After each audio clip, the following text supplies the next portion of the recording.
Hello everyone, मेरे YouTube channel में आपका फिर से स्वागत है।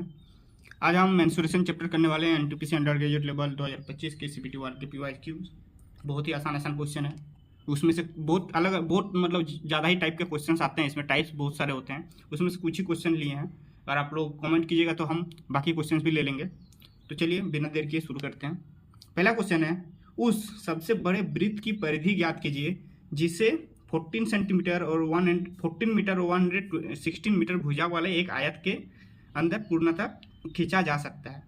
तो जैसे अगर एक आयत ले लेंगे, ठीक है, तो अगर 14 ये हुआ 116 और इसके अंदर एक वृत्त बोला है, तो सबसे बड़ा इसके अंदर एक वृत्त बोला, तो देखिए एक वृत्त ऐसे बनेगा और ये इसका क्या हो जाएगा, डायमीटर हो जाएगा, मतलब व्यास हो जाएगा। तो कितना हो रहा है व्यास, ये तो 14 है, तो 14 व्यास हो जाएगा। तो त्रिज्या कितना हो जाएगा, रेडियस 7 हो जाएगा। तो उसका क्या निकालने बोला आपको, वृत्त की परिधि निकालने बोला। तो परिधि 2 इंटू 22/7 इंटू और कितना आएगा 7, त्रिज्या 7 आएगा। तो 44 आपका आंसर हो जाएगा। ठीक है, याद रखिएगा जब भी ऐसा बोले तो सबसे छोटा भुजा आपका परिधि सॉरी डायमीटर हो जाता है, व्यास हो जाता है वृत्त का। सेकंड क्वेश्चन, 22 सेंटीमीटर व्यास वाले एक गोले का आयतन ज्ञात कीजिए। अपना उत्तर दशमलव के 2 स्थान तक दीजिए।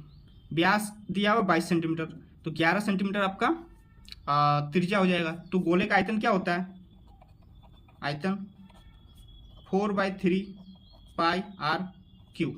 ठीक है, तो इसको 4/3 इंटू 22/7 इंटू आर क्यू मतलब 7 इंटू 14 7 नहीं सॉरी 11 इंटू 11 करेंगे। अब सबको मल्टीप्लाई करते हैं अगर, तो 88 इंटू 121 इतना होता है, फिर नीचे 21 आ गया। फिर इसको भी मल्टीप्लाई करेंगे तो देखिए बहुत लंबा कैलकुलेशन हो जाएगा ये।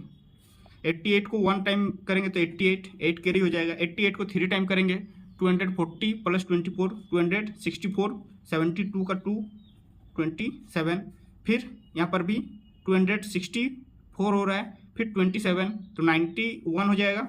91 का 1 29, 88 और 29 मतलब 117, फिर 21 से इसको करना है, डिवाइड करना है। तो 5 टाइम में तो जाएगा 105, 105 हो रहा है, तो कितना बचेगा 12 बचेगा।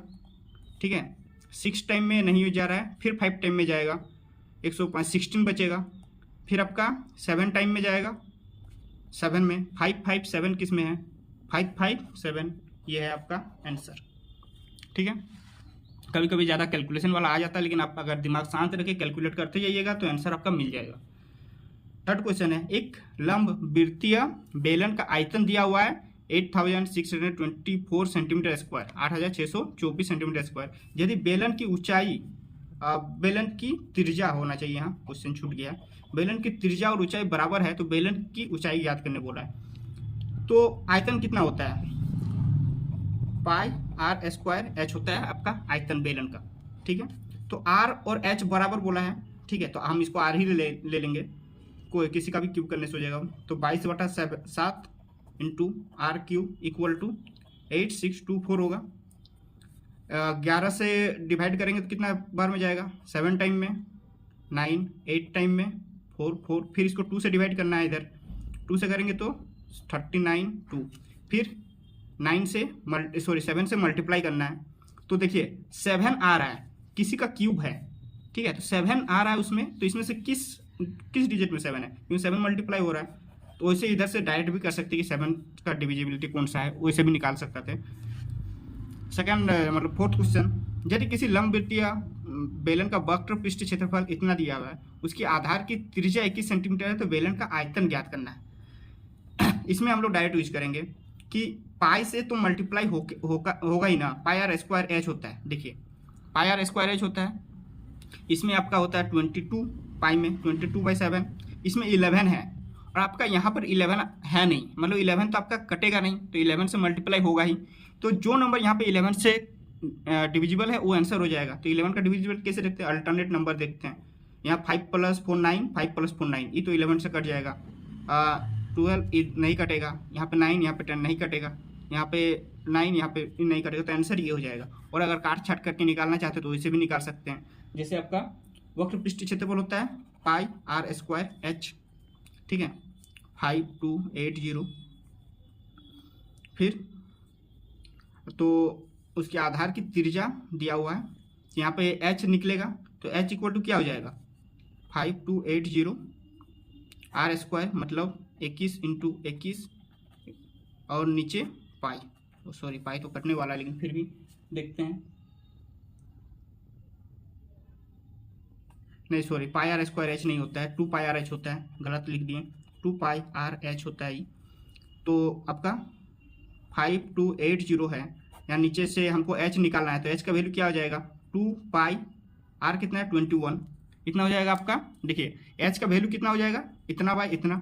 फिर क्या बोल रहा है, बेलन का आयतन निकालने बोल रहा है, आयतन होता है पाई आर स्क्वायर एच, ठीक है, पाई आर स्क्वायर एच। तो एच की जगह हम लोग बैठाएंगे ये वाला नंबर, तो यहाँ पे पाई इंटू 5280 डिवाइडेड बाई 2 पाई और आर, यहाँ पे आर यहाँ पे इसका होता है आर स्क्वायर। तो देखिए एक आर कट जाएगा, पाई भी कट जा रहा है, सॉरी यहाँ पर 2640, यहाँ पे आर से मल्टीप्लाई हो रहा है, आर है 21, ये आंसर नहीं होगा आपका, वो पहले से बता दिए थे, गलती किए थे। 21 आपका आर बचा है और ऊपर में बचा है 2640, 21 4 जा आपका 84 का 4 8 126 और 8 34, तो 440 किस में है आपका 440 दोनों में है। फिर 21 और 42 और 8 50, ये हो जाएगा आपका आंसर, क्योंकि पाई कट जा रहा है वहाँ, ये आपका आंसर नहीं होगा। नेक्स्ट क्वेश्चन पे आते हैं। 30 सेंटीमीटर व्यास वाले गोले का आयतन ज्ञात कीजिए। तो 30 सेंटीमीटर व्यास दिया हुआ है और पाई का वैल्यू ये लेने बोला है, तो त्रिज्या हो जाएगा आपका 15, तो आयतन क्या होता है 4/3 इंटू पाई 14 3.14 और 15 इंटू 15, ठीक है। यहाँ से एक 15 को काट सकते हैं 5 टाइम में, फिर सबको मल्टीप्लाई करना है, नीचे भी अगर 100 लगा दें, फिर 25 टाइम में काटें, फिर 25 को 5 इंटू 5 3 कर दें, कितना बच रहा है 9 45।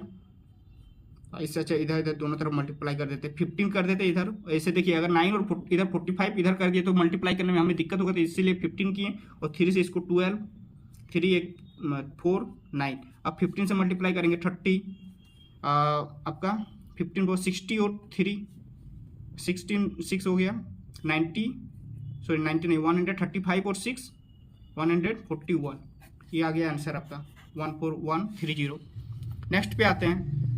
त्रिज्या आधी कर दिया है, किसी गोले की त्रिज्या आधी कर दिया है, तो मूल गोले का आयतन में क्या होगा। देखिए अगर हम लोग 4/3 मूल गोला ले, यहाँ पर दोनों ले लेते हैं, एक लेते हैं आधा करना है, तो यहाँ 4/3 हुआ, फिर पाई हुआ, और मान के चलिए 2 है आपका त्रिज्या पहले वाला का, तो 2 का हो जाएगा यहाँ पे 8 क्यूब होगा, तो 4/3 इंटू पाई इंटू इसका आधा कर किया था तो 1 का क्यूब 1 ही होता है, ये दोनों कट जाएगा, ये दोनों कट जाएगा, तो 8:1 हो जाएगा आंसर 8:1।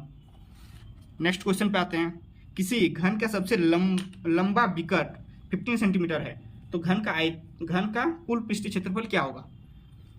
तो अगर विकर्ण दिया हुआ है, ठीक है, तो d इक्वल टू होता है a√3, a मतलब हुआ उसका साइड, ठीक है, तो d हम लोग का दिया हुआ है, हमें साइड निकालना है, तो अगर साइड निकालेंगे तो क्या हो जाएगा d/√3 इक्वल टू a, मतलब 15/√3 इक्वल टू 5√3 हो जाएगा साइड आपका। फिर कुल पृष्ठ क्षेत्रफल कितना होता है 6a², किसी घन का कुल पृष्ठ क्षेत्रफल 6a² होता है, 6 इंटू 5² 25, 3√3 का स्क्वायर 3, तो यहाँ पे 9 आ रहा है, 9 से अंडर रूट तो हो नहीं रहा है, ये तो होगा नहीं आपका, ये 9 से डिवाइड होगा नहीं, ये दोनों डिवाइड होगा, और 25 से भी डिवाइड होना चाहिए, तो 25 से ये आपका आंसर होगा। देखिए निकाल के देखते हैं, 9 और 9 इंटू 2 to 5 25, सॉरी 9 नहीं 18 इंटू 25, 25 8 जा 100, 200 का 0 20, 25 और 20 45, देखिए ये आपका आंसर हो गया। नेक्स्ट क्वेश्चन पे जाते हैं। कभी कभी ये डिवाइड वाला नहीं काम करता, जैसे पहले 4th नंबर क्वेश्चन में देखे थे, क्योंकि वो कट जा रहा था आपका पाई, इसीलिए नहीं काम किया, लेकिन यहाँ पे देखिए वो काम कर गया था। 64 सेंटीमीटर व्यास वाले गोले से प्रत्येक 4 सेंटीमीटर त्रिज्या वाली कितनी लोहे की गेंदें बनाई जा सकती है। तो देखिए हम लोग पहले देखे थे कि अगर गोले की त्रिज्या है 4/3 और पाई दोनों में आएगा तो दोनों कट जाएगा, तो हमें क्या निकालना है, इसकी व्यास दिया हुआ है तो त्रिज्या कितना होगा 8 होगा, तो 8 क्यूब बचेगा और नीचे बचेगा 4 सेंटीमीटर, 4 का क्यूब। तो 8 क्यूब है तो 8 का क्यूब निकालना वैसे जरूरी नहीं है, और आप इसको 8 इंटू 8 इंटू 8 लिखिएगा, इसमें 4 इंटू 4 इंटू 4 लिखिएगा। तो 4 सेंटीमीटर त्रिज्या, 4 सेंटीमीटर त्रिज्या नहीं होना चाहिए था, यहाँ व्यास होना चाहिए था, क्योंकि यहाँ पे मैच नहीं कर रहा है। देखिए टू टाइम में तो 8 आंसर आ रहा है, लेकिन यहाँ पे अगर व्यास होता तो अलग आंसर आता आपका। ऐसे 8 आ रहा है जो भी है। अगर देखिए 4 सेंटीमीटर त्रिज्या दिया हुआ है, अच्छा सॉरी यहाँ पे गलती कर दी है, 32 होना चाहिए था। 32 इंटू 32 इंटू 32 नीचे है 4 इंटू 4 इंटू 4, फिर 8 टाइम में